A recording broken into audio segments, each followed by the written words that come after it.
Mucha gente piensa que el Islam se propagó por la espada. Esto es falso, e inshallah lo demostraré en otro vídeo aparte. Ahora bien, el tema principal de este vídeo es: ¿el Islam declara la guerra a los cristianos y a los judíos? La respuesta es sencilla: no. ¿Cómo? ¿Acaso tengo alguna prueba? Sí que tengo, y no una, sino muchas, seguidas con argumentos lógicos, gracias a Alá. Los objetivos principales de este vídeo es demostrar que el Islam no declara la guerra a los cristianos ni a los judíos, y también explicar en qué se equivocan las personas que piensan lo contrario, desmintiendo sus argumentos principales. Aprovecho este momento para decir que, cualquier persona que está dispuesta a negar mis argumentos y pruebas, en ese caso, que mire todo el vídeo y me desmienta en los comentarios.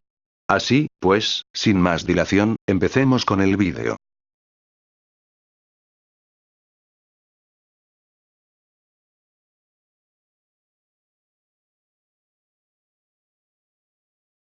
Lo único que pido al respecto es comprensión lectora.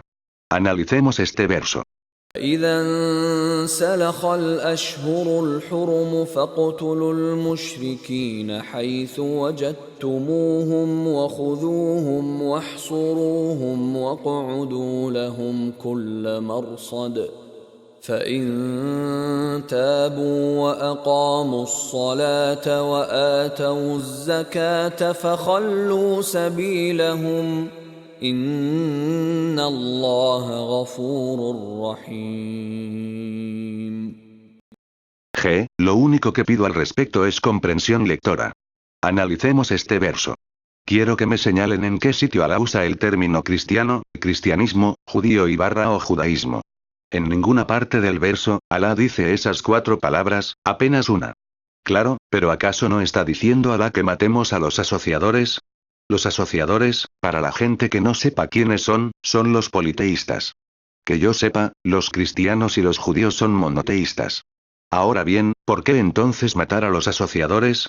Si sacamos este versículo fuera de su contexto original, claro que se entenderá mal.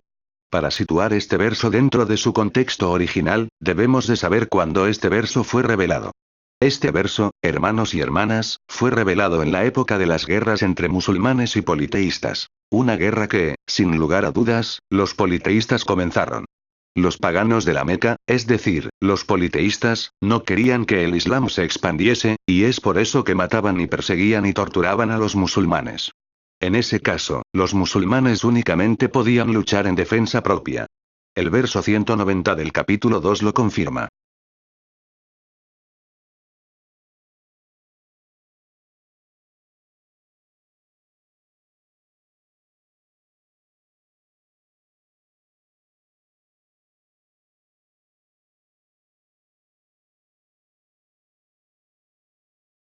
Volviendo a la historia del verso 5 del capítulo 9, Alá dio la orden de combatir contra aquellos que combatían a los musulmanes solo por ser musulmanes.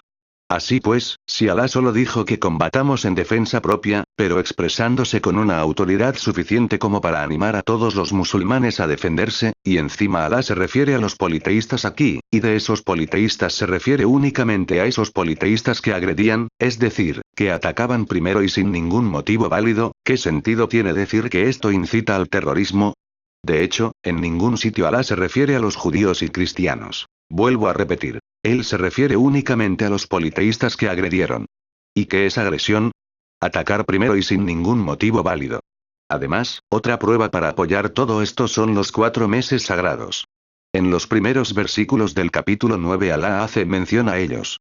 Esos 4 meses sagrados son, en verdad, la clave para resolver todo esto.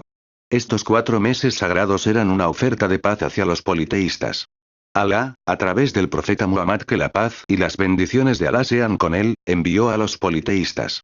No había condiciones. Lo único que quería Dios, es decir, Alá, es que los politeístas dejaran en paz a los musulmanes. Se les dijo: o nos dejáis en paz, o preparaos para la guerra. Claro, si los musulmanes primero ya les habían ofrecido la paz, pero los politeístas la rechazaron, ¿de quién es la culpa? Los musulmanes se defendieron, no atacaron primero. Les he resumido lo que ocurrió, y si quieren saber más sobre esto, les dejo en la descripción del vídeo links de otros vídeos, que explican de una manera más detallada lo que ocurrió. Ahora vayamos al segundo argumento.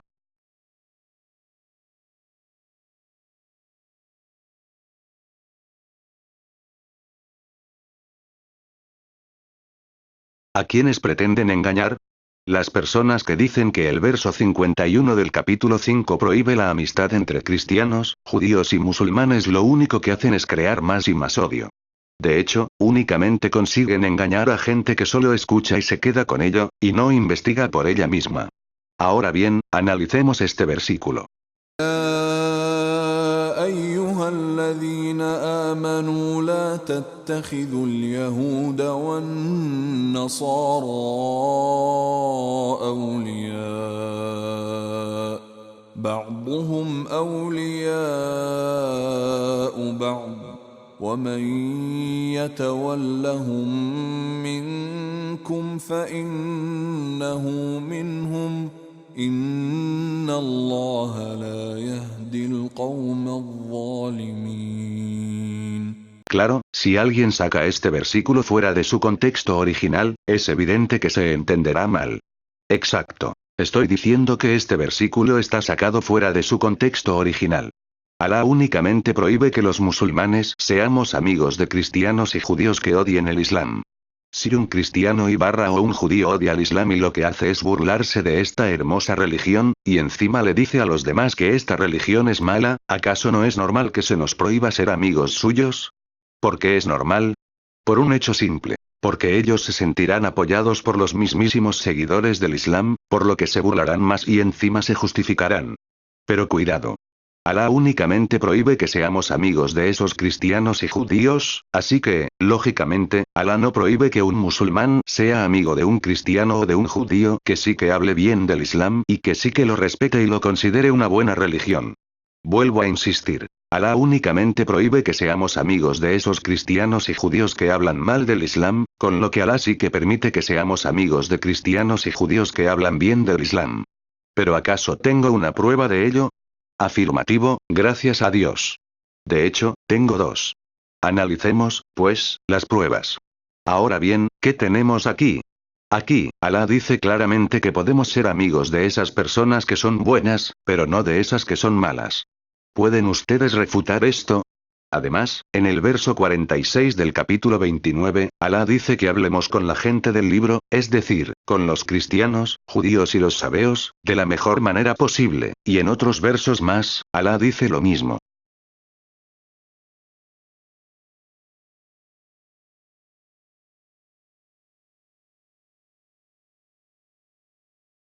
Así que pueden. A diferencia de otras religiones, en las que solo el seguidor de esa religión puede acceder al paraíso, en el Islam no funciona 100% de la misma manera. Pero no me estoy extraviando del tema. No, es más, estoy hablando del tema que nos corresponde. ¿Declara la guerra el Islam a los cristianos y a los judíos? Al principio he dicho que los cristianos y los judíos sí que pueden entrar en el paraíso, y el verso 62 del capítulo 2 es la prueba. Pero claro, ahora habrá gente que diga. Pero en este versículo dice Alá. Bueno, desearía preguntarle a la gente que dice eso, si saben qué significa Alá. Alá significa Dios. Así que, si traducimos el versículo 62 del capítulo 2 al 100%, incluso el nombre de Alá, nos daremos cuenta que dirá Dios. Así pues, los judíos, los cristianos, los musulmanes y los sabeos, todos ellos si creen en un único Dios y obran rectamente y creen en el día del juicio, tendrán el paraíso como recompensa. Numerosos versículos del Corán confirman eso, y los ejemplos son los primeros versículos del capítulo 2.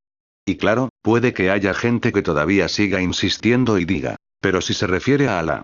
Vamos a ver, Alá, si lo traducimos, nos dará la palabra Dios. Además, hay un dato que me parece curioso. Si Alá declara la guerra a los cristianos y a los judíos, ¿por qué Alá dice que los cristianos y los judíos entrarán al paraíso? Ciertamente, si Alá les declarase la guerra, los mandaría directos al infierno, pero no. En vez de mandarles al infierno, les manda al paraíso. Yo a eso no lo llamaría odio. Lo llamaría amor. Espero que les haya gustado el vídeo y que les haya sido útil.